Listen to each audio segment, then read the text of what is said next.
The Syncretion of Polarization and Extremes, Part 39, Montenegro, The Law of Silence.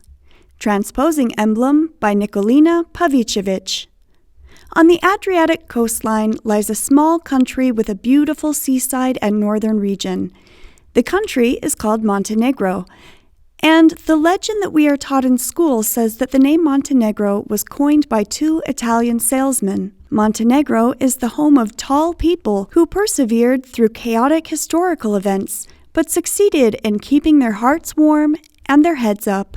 Sometimes patriarchal structures and a strong wish to persevere traditions seem to prevail over this area. However, there is another, less-known side of Montenegro.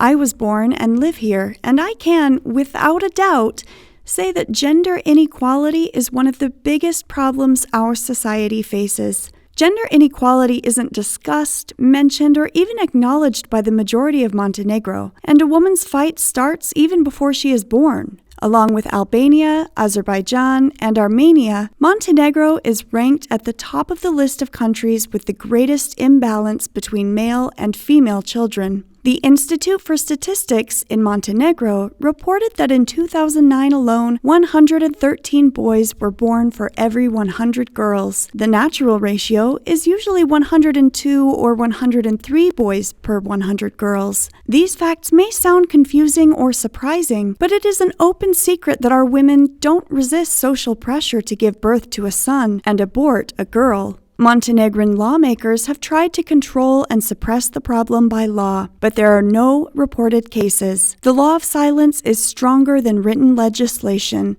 Abortions are done in private clinics, so the public isn't informed about them, and families are happy when their women abort girls. If a conceived girl is allowed to be born, she often faces additional problems and challenges later in life. Every fifth woman in Montenegro faces some form of economic violence. This is poorly recognized and rarely reported. It is an open secret that many women are economically dependent on their partners. We meet these women on the street. We chit-chat with them or go out for a coffee. They can be our neighbors, our former classmates, our friends, or our relatives. Women often try to conceal the real truth, hiding behind lies for years and years, even decades. It is a well-known fact that economic violence is also associated with other forms of violence, such as psychological violence. A partner usually controls and manipulates a woman, not letting her make independent decisions about her income. She then tries to fool herself into thinking that this is for the better and that she will avoid any possible conflicts and/or physical violence.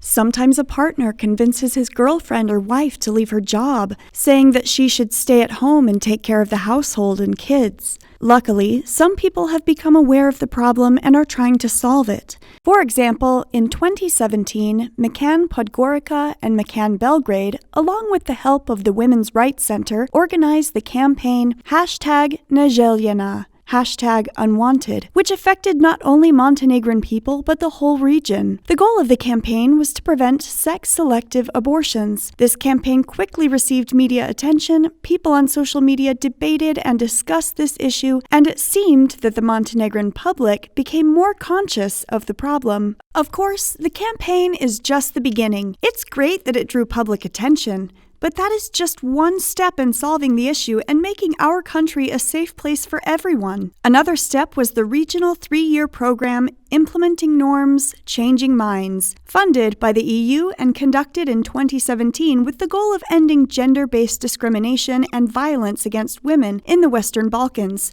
Albania, Bosnia and Herzegovina, Kosovo, North Macedonia, Montenegro, Serbia, and Turkey.